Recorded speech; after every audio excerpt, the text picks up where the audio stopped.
Բարև ձեզ, Օրագիր Նյուզի եթերում օրակարգն է, տաղավարում այսօր հյուրընկալել ենք միջազգայնագետ քաղաքական վերլուծաբան Դավիթ Կարապետյանին։ Բարև ձեզ, պարոն Կարապետյան։ Ողջույն։ Շնորհակալ եմ, որ այստեղ եք։ Ես եմ շնորհակալ հրավերի համար։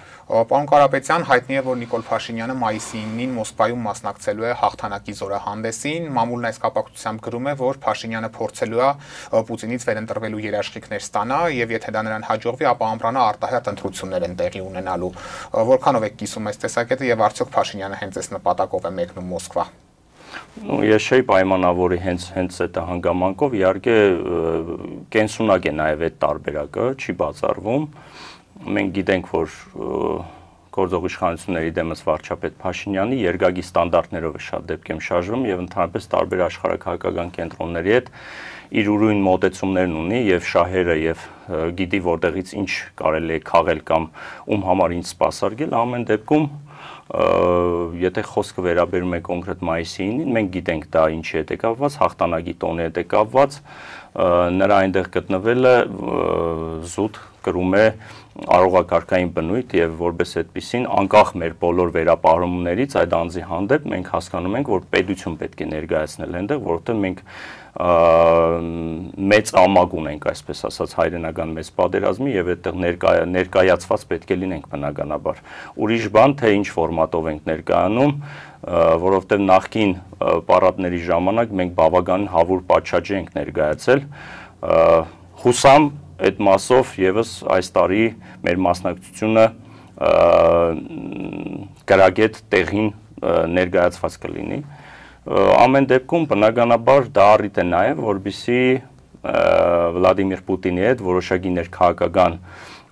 խնդիրների հետ կապված քննարկումներ ունենան, բնականաբար նաև չենք բացառում, որ Պուտինից նա ակնկալիքներ ունի եւ այսպես հագառուսական տրամադրվածությունը, որ գեներացում է եւ այլն, դա ես ժամանակին ասել եմ, հիմա էլ եմ ասում, դա շատ դեպքերում ֆիկտիվ բնույթ է կրում եւ շատ դեպքերում նաեւ ֆետիշացված է։ Վերջին շրջանում կարծես թե մեղմել են այդ միտումները։ Ընդհանրապես գիտեք, ընդհակառակը սա այն իշխանություններ, որ հակառակը ոչ թե հագառուսական, այլ ռուսամետ իշխանություններ իրական։ Ալեքսիմոնյանը խոստովանել է մի առիթով։ Վերջացավ։ Այնպես որ տեսնենք զարգացումներին, վանգայություններ չանենք, ամեն դեպքում նա գիտի իր շահը, գիտի իր անելիքը եւ գիտի ինչ կարելի է սպասել Վլադիմիր Պուտինից։ Իսկ հաշվի առնելով վերջին տարիներին հայ-ռուսական հարաբերություններում տեղի ունեցած զարգացումները, մասնավորապես բազմաթիվ հակառուսական նախաձեռնությունները, ինչ է կարծում Փաշինյանին կհաջողվի ստանալ Ռուսաստանի աջակցությունը կամ առնվազն չեզոքությանը, որ վերջինս չխոչընդոտի իր։ Դե տեսեք, այն ինչ որ դուք ասում եք, դա միջպետական հարաբերությունների ճգնաժամի ֆոնին է այդ ամեն ինչը տեղի ունենում, որը որ մասամբ է այդպես, մասամբ դա դեմոնստրացում է թե այդպես է։ Ամեն դեպքում ես կարծում եմ, որ ռուսական իշխանությունները փորձում են Հայաստանում նոր դեմքով, փորձում են գտնել նոր մարդ, փոխարինող մարդ, բայց որպես այդպիսին այս պահին Նիկոլ Փաշինյանը դերևս բավարարում է իրենց պահանջները եւ պատկերացումները։ Ես ավելի քան վստահ եմ, որ այն ինչ որ տեղի է ունենում, դա հետկուլիսային պայմանավորվածությունների գծած գրածի արդյունք է եւ ես չեմ կարծում, որ ինչ որ այս պահին ֆորս մաժոր կտեսնենք կամ ինչ որ կուլմինացիան այլ պատկեր կստանա, ես կարծում եմ, որ հլը դեռ բնականon հունով կգնա իր ժամկետի ուրեմն ֆունկցիաների կատարումը որպես վարչապետ, բայց ես կարծում եմ, որ ռուսական իշխանությունները սպասում են եւ առիթ են փնտրում, պատե առիթ, որպեսզի այլ քաղաքական ուժով, այլ մարդկանցով, այլ դեմքերով իրենց տարբերակը առաջարկեն, այսպես ասած։ Իհարկե միջամտելով Հայաստանի Հանրապետության ներքին քաղաքական կյանքին եւ քաղաքականության ընդհանրապես։ Իսկ բնականաբար դա ընդդիմության մասին է խոսքը, թե այլ ուժերի նկատի ունեք։ Դե տեսեք, ես կարծում եմ, որ նրանց այդ հաստացի այդ մեսիջը հասել է, որ Հայաստանի Հանրապետության ժողովուրդը չի ցանկանում հների վերարտադրություն եւ փնդրտուք կա նոր ուժեր եւ այս համատեքստում ռուսական կողմը բնականաբար դիտարկում է այդ տարբերակը, որովհետեւ նրանք հասկանում են, որ հների հանդեպ կա թշնամանք եւ անտագոնիզմ եւ նրանց վերադարձի մասին ակնարկը կա, բայց ցանկություն չկա եւ մենք ինքներս գիտենք, որ հների ներկայության մնալու պատճառն ու արգասիքն է, որ Նիկոլ Փաշինյանի իշխանությունը այսպես կենսունակ է։ Մարդը ժամանակին շատ անկեղծ հիշում եք, ասում էր, որ քանի օրինակ կա ՀՀԿ, իդեմս Սերժ Սարգսյանի, նա մշտապես կլինի այդ պաշտոնը։ Լավագույն ընդդիմությունն է։ Հետևաբար ստացվում է, որ քաղաքական դաշտը ամուլ է սպահին, նոր ուժ որպես այդպեսին չի ձևավորվում, որը որ կարող է շատ լուրջ ներգայանա հանրությանը, իհարկե ծրագրերով, ճանապարհային քարտեզով եւ վայլի ժողովրդի սերն ու հարգանքը, վստահությունը եւ ամենակարևորը, բայց այս պահին ոնց հասկանում եմ փնդրտուկի մեջ են։ Իսկ մինչև 26 թվականը կհաջողվի այդպիսի ուժ ձևավորել։ Գիտեք, քաղաքականության մեջ հարգելի Դավիթ, ոչինչ բան չի բացառվում։ Դեպքեր այնպիսի զարգացում են ստանում, որ չի բացառվում նույնիսկ մի շաբաթ թե ինչի ագանատեսը կարող ենք դառնալ, բայց եթե այս րոպեի դրությամբ ենք վերլուծում իրավիճակը, դեռևս ինչ որ տեկտոնական չոր շարժում քաղաքական դաշտում տեղի չի ունենալու։ Համենայն դեպս բնականon հունով նրանք աշխատում են, կարծես կա որոշակի սինխրոն համատեղ աշխատանք, կա ինչ որ համատեղ, դա լինի հետկուլիսային պայմանավորվածություն, թե հենց ուղիղ պայմանավորվածություն, որ դեռևս վայրի վերումներ չեն տեղի ունենալու քաղաքական դաշտում։ Պարոն Կարապետյան, անդրադառնանք նաև Նիկոլ Փաշինյանին անվստահություն հայտնելու գործընթացին, ինչպես հայտնի է, Արթուր Շարժումը նամակով դիմել է ազգային ժողովի 107 պատգամավորներին, առաջարկելով նման գործընթաց նախաձեռնել։ Առհասարակ ինչպես եք վերաբերվում այս նախաձեռնությանը եւ որքանով եք իրատեսական համարում սա, հաշվի առնելով որ մենք ունենք մի խորհրդարան, որտեղ ԿՊ-ն ունի բացարձակ մեծամասնություն։ Դե տեսեք, ձեր հարցի մեջ արդեն իսկ կար պատասխանը։ Նորմալ եմ վերաբերում, բայց իրատեսական չեմ համարում։ Որովհետև գիտեք, այդ խոսույթը դերևս կարելի է բերել մեկ այլ դաշտ։ Ոչ վաղանցյալում հիշում եք, ՀՅԴ ղեկավարներից մեկը ասեց, հələ դուք ժողովրդին հավաքեք, բան արեք, հիմա մենք մի բան կանենք։ Հիմա այդ տրամաբանության մեջ խոսույթը գրեթե նույնն է, ասում են, դե դուք նախաձեռնեք մոտ 18 պատգամավորի ԿՊԱ-գան, որ նրանք պատրաստ են գնալ իմպիչմենտի, երբ որ դուք ստանաք այդ արդյունքը, մենք կմիանանք։ Այսինքն սա ոնց որ տորգ լինի, գործարք լինի առաջ։ Ես շատ վատ եմ վերաբերվում, եթերային խոսքով հիմա չեմ ուզում վիրավորեմ նման բաներ արտահայտողներին, նման մտքեր։ Բայց փաստացի ստացվում է, որ քաղաքական ինչ որ հաշվարկներ են անում, այսինքն իրենք ոչ մի մասով չեն ուզում իրենց մաս գործը անեն, ասում են դե դուք հələ փորձեք, այսինքն ներողություն, ով պետք է փորձի, եթե ոչ իրենք։ Եթե իրենք են ընդդիմությունը, ներողություն, հասկացանք, հանրային ճնշման արդյունք պետք է լինի, բայց դուք գնացեք մի քայլի, չէ՞ որ ակնկալեք ժողովրդից օգնություն, օժանդակություն, առնվազն սկսեք գործել։ Այո, ձեր ասած իմպիչմենտը դա քաղաքական, օրինական, իրավական տեսանկյունից նորմալ պրոցեդուրա է, դա երևակայեք օրինական ճանապարհով այս իշխանություններին իշխանազրկելու միակ օրինական ճանապարհն է։ Եթե չեմ սխալվում, Էդգար Ղազարյանն էր նախաձեռնել եւ չգիտեմ, համենայն դեպս ես նաեւ ենթադրում եմ, որ նրանք այդ հաշվարկը արել են, որ բնականաբար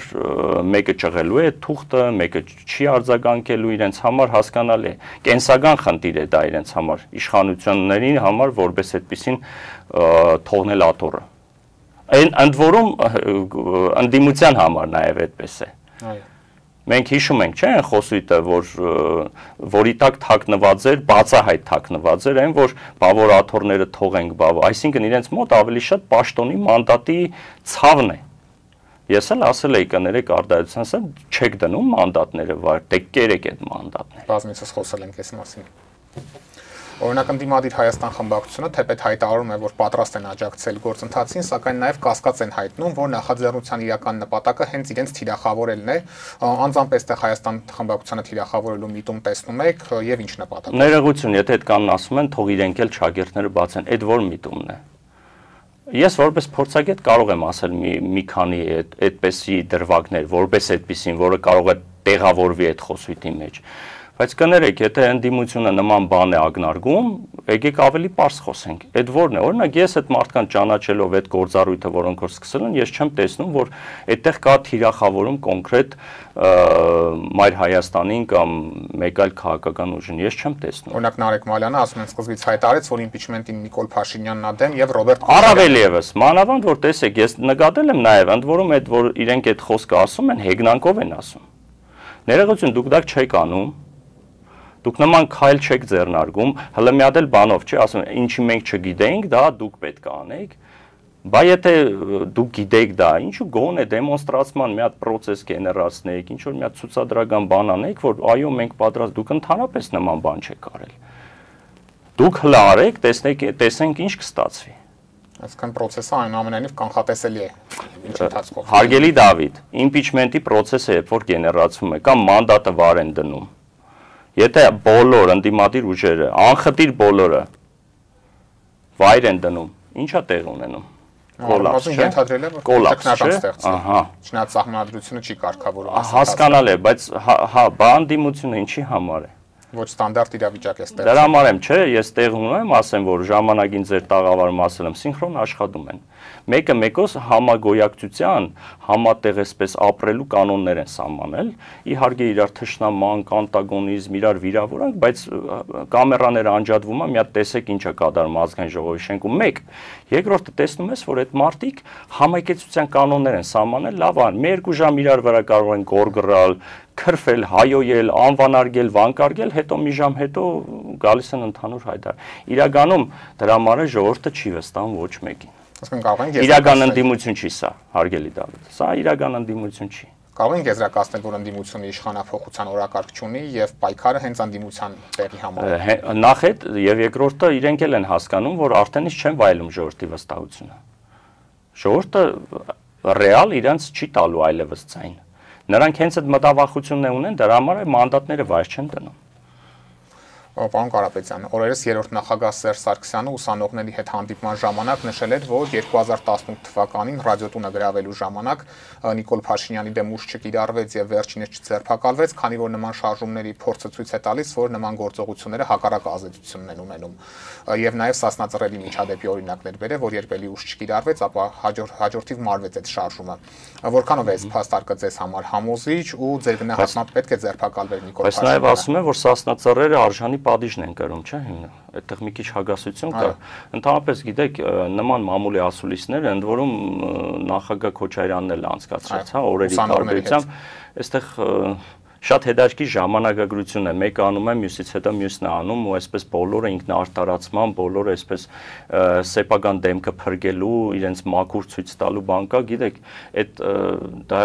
մի անտագոնիզմի բան էլ է դա առաջացնում ժողովրդի մոտ էլի, որ իրենք անսխալական են, իրենք միշտ ճիշտ են վարվել, գործող իշխանություններն են բանում։ Մենք գործող իշխանությունների 1000 ու մի պատճառ ու բան կարող ենք ասել, բայց մի տասնյակ հազար էլ կարող ենք ընդդիմության սխալներն ասել նախկին իշխանությունների։ Այստեղ խնդիրը այլ բանի մեջ է, հարգելի Դավիթ։ Խնդիրը այն է, որ եթե նայեք հանրային ռադիոյի շենքը, դա պետական հաստատություն է, հատուկ պահպանության կոդի օբյեկտ է։ Որպես պետության ղեկավար եւ իրավապահ մարմինները որպես այդպեսին գործառույթ ունեն այդ ժամանակ։ Անկախ բոլոր սցենարներից, թե կուլմինացիան ինչպես կլիներ, ձեր ասած սցենարը ուր կտաներ։ Այո, չի բացառվում, բայց եղբայր օրենքը ասում է, երբ որ նմանատիպ օբյեկտների վրա դա դիտարկվում է հարձակում, պետական շենքի գրավումը տեղի ունեցել։ Դա իրավական գնահատական պետք է ստանար։ Անկախ բոլոր պատրվակների, կուլմինացիաների կամ նստած տեղը որոշումների, որ վայ դա ուրիշ ալիք կարող է բարձրացնել։ Հանցագործությունը կատարվել էր, նույն հաջողությամբ նրան ձերբակալեցին, տարան Շենգավիթի բաժանմունք, հետո սիրուն ձեռքսեղմումով բաց թողեցին։ Բայց այդտեղ իրավական խախտումներ կար, չէ, օրենքի խախտումներ կար, ինչա։ Այդ դրա համար է ժողովուրդը ասում է եւ ես էլ եմ ասում, որ այստեղ կա ներքին կան համաձայնություն կամ սինխրոնիզացում գործողությունների։ Գիտեք, չենք վստահում, ես չեմ վստահում։ Թույլ տվեք չվստահ, շատ համեստաբար եմ ասում, ես չեմ վստահում։ Երկուսին էլ չեմ վստահում։ Հենց այնպես մարդը չի ասում, գիտեք, ես սխալ էի, նա ճիշտ էր, չէր գնա Մարիոթ հյուրանոց նստեր, խոսեր, այսինքն հավասար։ Այս ամեն ինչը հասկանում եք, այլ տարբերակ չի լինում, իշխանությունների փոփոխությունը դա այսպես հեշտ հանգիստ process դի, դա ժամանակավոր, բան, մշակված, պլանավորված, իհարկե, դա այդպես չի կարող լինել, դա ժողովրդի աչքերին թոս փչելով հո չի, ժողովուրդը միամիտ մասսա կա, հասկանալի է, բայց հո մենք հասկանում ենք, որ այս ամեն ինչը սինխրոն աշխատանքի արդյունք է եղել։ Թույլ տվեք դրա համար ասեմ, ես չեմ վստահում։ Իսկ ինչ նպատակով է արվում այս ինքնաարդարացումները առավելապես։ Տեսեք, եթե գլոբալ դիտարկում ենք հարցը, կուլմինացիան էր, որ պետք է Արցախի հանձնում տեղ ունենար, կամ որոշակի ինչ-որ արդեն պայմանավորվածություններ կար, որ ամենայն դեպս Սերժ Սարգսյանը չէր ուզում, որ իր անունը այդտեղ շոշափվեր, իր ստորագրությունը լիներ, իր մատը կպներ։ Ամենայն դեպս պետք էր մարդ, որ այս այն ինչ որ մենք տեսանք այս արհավիրքներով հանդերձ, այս ամեն ինչը վերցներ իր վզին, այսպես ասած։ Եվ գտնվեց այդ մարդը, որը որ գնաց այս ամեն ինչի, ընդ որում մարսեց, մարսում է մինչև այս պահը։ Ես չգիտեմ հետագայում կմարսի թե չէ, խիստ կասկածում եմ իհարկե, բայց մարդ, որը որ այս ամեն ինչը մարզեց, ուղղակի զարմանս բոլորի ստացվում է մարսեց, շարունակեց մնալ, մնում է հիմա նոր զիջումներ էլ կլինի, պետք լինի երրորդ անգամ, որովհետև փորձը ցույց տվեց, որ այդ մարդուն երկու անգամ շանս տրվեց։ Ժողովուրդը նույն մարդուն պատերազմի պարտվածի սիմվոլին տրվեց հնարավորություն եւս մեկ անգամ ղեկավարելու։ Մարդը 7 տարի ղեկավարում է այսօր։ Պարոն Կարապետյան, անդրադառնանք նաև օրերս մասիվի թաղապետարանում տեղի ունեցած ծեծու ջարդին, երբ թաղապետը իր ենթակաների հետ ուղիղ եթերում ակտիվիստին դաժանորեն ծեծի էր ենթարկում։ Ինչպես է գնահատում այս միջադեպը, ընդ որում մի ուժի կողմից, որը բոլորիս եվրոպական ապագա է խոստանում եւ եվրոպական արժեքներ։ Դա մի ուրիշ խայտարակության ցուցիչ է, երբ որ մարդը իր աշխատասենյակում ակտիվիստին բառացի անձամբ ինքն է ծեծում, խոշտանգում անգամ ուղիղ եթերում, ասենք, հա, հասկացանք, ես հասկանում եմ այդ տղամարդկային ֆակտորը, էմոցիաները եւ այլն, բայց եղբայր, այդ էմոցիաներով չեն շարժվում։ Եթե դու նման պաշտոնի ես եկել, դու եթե ընդ որում եթե անգամ քեզ սադրում են, դու պետք է քեզ կառավարես, բա դու ինչի համար ես այդ պաշտոնի։ Դու պետք է այդ բարձր գիտակցությունը ունենաս, հա, որ դու կարող ես ժողովրդի կողմից չընկալվես, շատերի կողմից չսիրվես, շատերը քեզ կարող է հայոյեն, ընդ որում ճակատիդ, ուրիշ բան հասկանալի է, հա, հայ ենք եւ այլն, ընդ որում այդ բանն է, չէ, ինքը հիմա դրանով են փորձում արդարացնել, բայց եղբայր այդ դեպքում է երկակի ստանդարտներ է գործում։ Նույն ազգային ժողովի նախագահն էր ձեռքերն էր ծալեր տալիս, թքում էր քաղաքացու վրա, անպատիժ մնաց։ Քաղաքապետի հայրը համբալու, չգիտեմ ինչ էր անվանում, էլի անպատիժ մնաց։ Հասկանում եք, դա գալիս է, հարգելի Դավիթ, անպատժելիությունից։ Հիմա սա էլ կա, տեսեք, նոր նայեցի, ասում է, խնդրում եմ ձեր ներողամտությունը, հայցում եմ դա։ Եղբայր, քաղաքական եւ իրավական գնահատական պետք է տրվի։ Վերջ։ Դու չես կարող մարդուն ծեծել, խոշտանգել, ուղիղ եթերում բոլոր լրագրողների ներկայությամբ ու դու անգամ լրագրողների ներկայություն չլինի։ Եթե փաստը կա, որ դու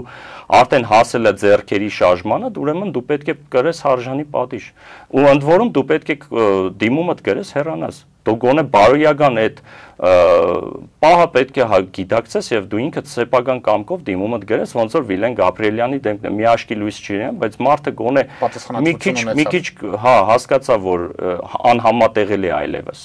Իսկ կիսում եք այն փաստարկները, որոնք հանրապետություն կուսակցությունն է ներկայացնում ինքնիշխանության համար։ Իհարկե ոչ, իհարկե ես չգիտեմ, այդ արժեքներով են այդպես Եվրոպա գնալու։ Եվրոպայում նման արժե համակարգություն չունի։ Ասում են Ռուսաստանն էր կազմակերպել, քանի որ թաղապետը Բուչա էր այցելել։ Դա զավեշտի ու մարազմի մի հատ գագաթնակետն էր,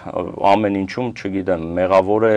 Պուտինյան իշխանությունը եւ դա երկրորդ ճակատը նոր անգամ ծիծաղելի է, անգամ չարժի որ այդ մասին խոսենք։ Ինչ լինի իրենց մոտ ինչ որ մեկն է մեղավոր եւ մասնավորապես Պուտինն է մեղավոր։ Իրենց մոտ տպավորությունն է, որ չգիտեմ, ինչ որ այնքան վստահելի հավաստի աղբյուրներ ունեն, որ հենց, գիտեք, ռուսական իշխանությունները բան ու գործը թողել են, եկել են ներքաղաքական մասիվի քաղաքապետի համար ճգնաժամ են ստեղծում։ Լավ էլի։ Իսկ այնուամենայնիվ իշխանությունը նաև կարծես թե մտադիր չի պատասխանատվության ենթարկել։ Դե քրեական վարույթը սկսվել է, եթե չեմ սխալվում, ամեն դեպքում ուրիշ բան, որ էլի իշխանական լծակները կօգտագործեն մաքսիմալ մեղմ ինչ որ պատժամիջոց, սպառնացել են, եթե պատժեն կոալիցիան կխզեն։ Այո, եւ այս պարագայում այո, ես կարծում եմ, որ ներքին ճնշում էլ կա Նիկոլ Փաշինյանի վրա հենց այդ մասով։ Քաղաքապետի պաշտոնը չփոխել։ Ուշագիր ունեն, չէ՞, մանավանդ իրար։ Փոքրամասնության իշխանության։ Պարոն Կարապետյան, խոսենք նաև Գյումրու ավագանու վերջին ընտրություններից, հայտնի է ընդդիմությունը կարողացավ հավաքական առումով իշխանություն ձևավորել եւ Վարդան Ղուկասյանն էլ ընտրվեց Գյումրու համայնքապետ, կարծես թե ավականին սկսել է իր աշխատանքները եւ բնականon կերպով աշխատում է։ Ինչ է կարծում, իշխանությունը կհամակերպվի այս իրավիճակի հետ, թե ամենքերպ կփորձեն ընտեղ ինչ-որ ճանապարհներով փոխել իրավիճակը։ Տեսեք, այո, վերահաստատում եմ, որ բնականon հունով աշխատանքները գնում են, ԿՊ ներկայացուցիչները ժամանեցին նիստերին, արդեն բնականon հունով գնում է, կարծեցին հանձնաժողովի նախագահների։ Այո, խոտապվել է այդ մթնոլորտը, այդ բան, հա, մի շարք որոշումներում իրենց ձայնը տվեցին եւ կարծես տարաձայնություններ չեղավ ոչ մի հարցում, առաջին նիստը ես նայեցի, ես չգիտեմ իշխանությունները այս պահին Գյումրու հետ կապված ինչ մարտավարություն են մշակել, բայց փաստը այն է, որ այս պահին նահանջ է իրենց մոտ։ Կարծես ժամանակավոր, ես որովհետև չեմ կարծում, որ նրանք մարսել են այդ պահը։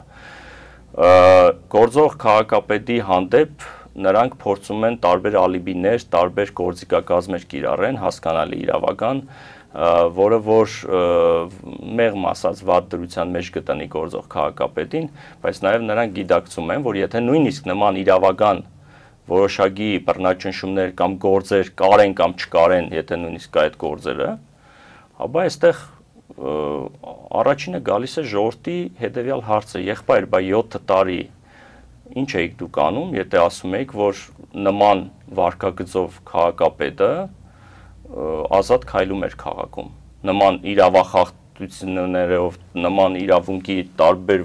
չասեմ ինչ, այդ մարդու անձի հետ կապված, գիտեք, 1000 ու մի քրեական անգամ գործեր կան, որը որ հիշեցիք այն ժամանակ, երբ քաղաքական հայտ ներկայացրեց։ Հիմա այս մարդը եկավ հաղթեց բոլորից, ստացվում է, հիմա նոր հիշում եք, որ նա, չգիտեմ, օլիգարխ է, նա իրավախախտ է, նա էս այն է, կներեք, բայց անկեղծ չի, մեղմ ասած անկեղծ չի։ Քաղաքապետը իր գործին է անցել, ունի փորձ, իր տարիների աշխատանքային փորձ ունի, ես հիմա սա ինչ-որ գովաբանական խոսքեր չեն, բայց ես կարծում եմ, որ Գյումրեցիների մի հատվածի հեղինակությունն է վայելում։ Դե հա, փաստացի հիմա մարդը իր գործը անում է ու ստացվում է, որ անվախ անում է։ Ես կարծում եմ, որ նա էլ է հասկանում, որ որոշակի գործիքակազմ կիրառելու են նրա հանդեպ, բայց նա ավելի քան վստահ իրեն դրսևորում։ Իսկ ինչի են սպասում, ինչ որ դա կիրառեն նման գործիքակազմ, երբ դա կարող է տեղի ունենալ։ Ես կարծում եմ, որ առաջի այս ժամանակահատվածում դեռ կթողնեն աշխատի։ Գուցե Արգելի Դավիթ չի բացառվում, որ թողնեն աշխատի որպես քաղաքապետ, այնտեղ 1000 ու մի ֆինանսատնտեսական, գիտեք, հաշվարկներ կա բյուջեի հետ կապված քաղաքային բյուջեի ձևավորման, դրանք օգտագործման կարճաժամկետ, երկարաժամկետ ծրագրերի մեջ, ֆինանսների, երբ որ արդեն շարժ տեղի ունենա,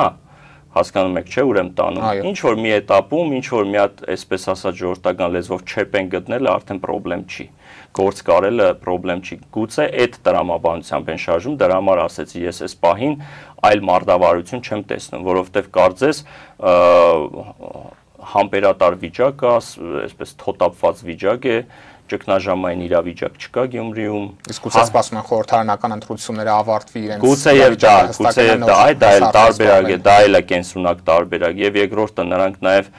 պետք է չէ ցույց տան, որ իրենք ժողովրդավարական բաստիոն են, այ տեսեք ընտրություններ չի կեղծվել, այ տեսեք դա ժողովրդի կամարդարության արդյունք է, ոչ մի միջամտություն չի եղել, թողեք ընտրվել է ուրեմն։ Թող աշխատի։ Թող աշխատի, բայց թող աշխատի ինչ հաշվարկով։ Այս հաշվարկներից մեկը ասեց։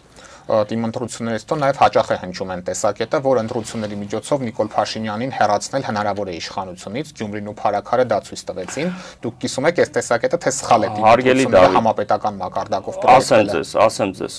այն որ ժամանակին ես եմ նման կերպ արտահայտվել, որ Գյումրիի կորուստը շատ թանկ է նստել իրենց, ընդհուպ մինչև ճակատագրական կարող է լինել, որտեղ Գյումրիով շատ բան է պայմանավորված։ Վերջի վերջո հանրապետության երկրորդ քաղաքն է, այնտեղից շատ բաներ հնարավոր է գեներացվել։ Եվ բնականաբար նրանց ձեռ չի տալիս, որպեսզի երկրորդ հանրապետության քաղաքը հագաիշխանական լինի եւ ունենա այդ ռեսուրսը, որը որ ինչ որտեղ կիրառի իրենց դեմ։ Եվ այստեղ հենց այդ մտավախությունը կա։ Այդ թե այդ մտավախությունը ոնց իրենք կարող են փարատել, ոնց դեմ առնել, այդ դրա համար ենք որ նախորդ հարցի մեջ ասի մարտավարություն է ըստիս մշակվում։ Մարտավարություններից մեկը հարմար պահի սպասել են, որ ասում են հանգիստ թողենք աշխատի, չագերտավոր հանգիստ թողում են, բայց հետո փաստի առաջ են կանգնացնում, որովհետև նորից եմ մանավանդ մունիցիպալի մեջ կեղտ գտնելը, չեպե գտնելը դա ամենահեշտ գործն է։ Որքան էլ նա գիտակցում է այդ պահի լրջությունը եւ գիտակցում է, որ նա թիրախավորված է եւ հազարում է ալիբի կարող են ստեղծել եւ ինքը ունի փորձ այդ ամենից, որտեւ այդ մանավանդ ֆինանսական հոսքը ու այդ ֆինանսների կառավարումը շատ խրթին դժվար process է, որը որ խոշորացույցի տակ դիտարկվում է։ Էլ եմ կրկնում, մանավանդ եթե խոսում ենք մունիցիպալից։ Եվ պարոն Կարապետյան, օրերս Հայաստանում էր Մարսելի քաղաքապետը, ով այցելեց Հայոց ցեղասպանության հուշահամալիր եւ վերջինիս ոչ թե քաղաքապետներ ուղեկցում Տիգրան Ավինյանը, այլ ավականու անդամները։ Ինչպես եք գնահատում այս իրողությունը, ինչի մասին է սա վկայում։ Ընդհանրապես հարգելի Դավիթ, խոսքը վերաբերում է Ֆրանսիայի պես պետությանը, որը ունի կոնկրետ դիրքորոշում։ Համարվում է եղբայրական դաշնակցային ռազմավարական դաշնակից երկիր Հայաստանի Հանրապետությունը։ Ինչու քաղաքապետը չի ուղեկցում։ Դա գիտեք, կարող է տեխնիկական պատճառ լինի, կարող է ինչ-որ չեմ կարող ասել։ Կաշկանդվածություն չի կարող լինել այստեղ։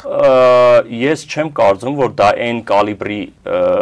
այցն է եւ այն մագարտակի մարդկային այդ հանգամանքը կա, որ այ եթե ֆիզիկապես ինքը չի ուղեկցել եւ այլն, ուրեմն դա խնդրո առարկա կարելի է դարձնել, չեմ կարծում, այս այն դեպքն է, որ չարժե այդքան խորանալ։ Կարևորը ուրիշ այստեղ մեսիջն է, որ մարդը այցելում է ցեղասպանության թանգարան, դա լուսաբանվում է եւ այլն։ Հիմա թող ոչինչ, ես մի անգամը ընդունենք, որ քաղաքապետը այլ բանով էր զբաղված, խիստ կարևոր, հարգելի պատճառով չի ուղեկցել։ Եկեք այդպես ընկալենք։ Եվ այս համատեքստում հայոց ցեղասպանության միջազգային ճանաչման ու պահանջատիրության հարցը այլևս դուրս է բերվել Հայաստանի արտաքին քաղաքականության օրակարգից առաջնահերթություններից, սա ինչ ռիսկեր է ստեղծում Հայաստանի համար։ Եկեք ես ռիսկերը չբարձրաձայնեմ, որովհետև ես շատ բաներ կարող եմ բարձրաձայնել, ցանկալի չի որ եթերով դա հնչի, բայց այն որ այո, իրենց քաղաքականությունից դա դուրս է գալիս եւ մարդիկ ուղիղ տեքստով են ասում, դա փաստ է։ Գիտեք, ուրիշ բան է, որ պետությունները, իշխանությունները ուզում են դա անեն, ու դա իրենց հայեցակարգի դրույթներից մեկն է, ուրիշ բան է, որ դա մարսելու խնդիր ունեն, որտեղ այդպես չի, որ ինչքան էլ իշխանությունը քեզ է տրված, դու կարող ես նման խնդիրը խնդրո առարկա դարձնել, խաչ քաշել, փակել թեման եւ գնալ, դա չի ստացվելու։ Դա համաժողովրդական խնդիր է, որը որ իրավական տեսանկյունից ունի իր կետերը, իր օրենսդրական բոլոր բաները կա այդ մասով, դրան դեմ դուրս գալը մեղմ ասած իրենց համար շատ լուրջ խնդիր է դարձնելու։ Չի հաջողվի ամեն դեպքում։ Ուրիշը, դե իրանք հիմա ինչ են ուզում, իրենք փափուկ բանի կիրառում են անում ժողովրդի մոտ, թե այ տեսեք քիչ խոսենք, որ խնդրեմ չստեղծվի, փորձենք թոթափվել այդ նախկին վիճակներից, թուրք տրամաբանությունը, թշնամի տրամաբանությունից դուրս գանք, փորձենք համակեցության կանոններ ստեղծենք, հա, դե ինքը չի վիրավորվում, դա հասկանալ, ցանկացած լութանկի, պարսավանկի եւ հայոյանքի նա շատ նորմալ է վերաբերվում, շատ նորմալ է։ Իր դեպքում շատ նորմալ, դա բարոյազրկված կերպար լինելու հանգամանքն է, ուրիշ բան ես այդտեղ չեմ տեսնում։ Մարդը երբ որ արժանապատվություն ու ինքնասիրություն չունի, թույլ է տալիս, որ իրեն ինչ ասես ասեն ու ինքը վատ չզգա։ Համենայն դեպս ես այդպես լիդեր չեմ տեսել, որ նման խոսույթից գոնե մարդկայինորեն վատ չզգա։ Բայց նաև անհարմար իրավիճակում ենք տնում են երկրներին, որ վերաբերում է, այո, ցեղասպանության, դա տեսեք, դա փաստ է։ Դա անգամ քննարկման առարկա չի, դա անգամ խոսելու առարկա, ես շատ վատ եմ դիտարկում, երբ որ օրինակ H1-ի եթերում կանչում են ու այդ նարատիվը առաջ են տանում, որովհետև այդ տխմար ցնդաբանությունը, մենակ այն արտահայտությունը ոնց է եղել, ինչի պատճառը, այսինքն մեղավորներ փնտրելու, այսինքն սեփական մեղավորություն այստեղ գտնելու, այսինքն եղբայր քեզ համար ինչը པարզ չի։ Ցեղասպանությունը երբ է եղել, ինչի համար է եղել, նոր պետք է իմանաս, եթե դու նոր պետք է իմանաս, դու ուրեմն անգրագետ ես, դու տգետ ես, որը ընդ որում իրենք ընդունում են, որ իրենք տգետ են։ Մնացել են նույն շատ լավ է, որ մնացել են 7 տարի առաջի դասարան, մարդը անկեղծ անկաշկանդ ասում է, ես ողջունում եմ, մարդը առաջի անգամ ասում է, որ ես տգետ եմ, ես ինքս բան, բայց տգետ լինելով հանդերձ գնում են մատենադարան, գնում են այս քաղաք, այն քաղաք, կրթում են մեզ։ Բոլորիս կրթում են։ Հա, առանց լիցենզիայի ունենալու կրթելու իրավունքի։ Մի ուրիշ սարկազմում մարազմել դա է։ Հարգելի Դավիթ, ցեղասպանության հանգամանքը դա համաշխարհային փաստ է։ Դա վիճարկելու, քննարկելու առարկա անգամ չէ։ Դա ոչ մեկ կասկածի տակ չի կարող դնել։ Լավ, ընդունում են կասկածի տակ չեն դնում, բայց իրենք ավելի շատ վատ նարատիվ են տանում, ինչի մասին նոր խոսեցինք։ Ինչ ա եղել, երբ ա եղել մեր մեղքը։ Վաղը մյուս օր նույնը Ղարաբաղի մասով են արդեն իսկ ասում, որն էր մեր մեղքը եւ այլն, ու բերում են ուրիշ դաշտ, հասկանում եք ուր եմ տանում։ Դա շատ վտանգ, դու արդեն ինքդ քեզ մեղավոր ես սկսում ճանաչել։ Պրոիշխանական քարոզիչներից մեկն էլ ասում է, վարչապետը չի կարող ասել, ես ասեմ, ցեղասպանությունը Ռուսաստանն է իրականացրել։ Մի հատ էլ այդպես հայտարարում են։ Այսինքն մի հատ ստոկհոլմյան սինդրոմ են դնում, այդ նարատիվն են տանում։ Պանդորայի արկղը բացում են։ Հետո սկսում են ինքնամեղադրականներ, թե մենք մեր փայ մեղքը որն էր, այ որ մենք թուրքական իշխանությունների հետ մենք համարվում էինք, չէ, օսմանյան քաղաքացիներ։ Մեզ լավ պահեինք, չէ։ Մենք խելոք պահեինք, մեզ չէին կոտորի եւ այլն։ Հարգելի Դավիթ, Թալիատից առաջ դերևս մենք հույները, ասորիները կոդավորված են եղել։ Օրինակ համար 1 կոդը դա հույներն են, 2-ը հայերը։ Մինչև հիմա դա կա։ Դա ներքին անվտանգային իրենց հասկանում եք ուր եմ տանում խոսակցությունը։ Այդ գաղափարը մինչև հիմա պետականորեն Թուրքիայի ներկայիս գործող իշխանությունների համար դերևս ակտուալ է։ Ես օրեր առաջ առիթ ունեցա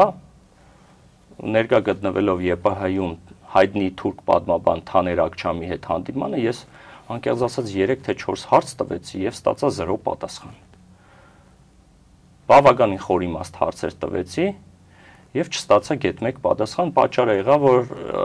ես շտաբում եմ կներեք հաջորդ անգամ անպայման սիրով կպատասխանեմ եւ այլն։ Տեսեք, օրինակ մարդը եկել է Հայաստանում,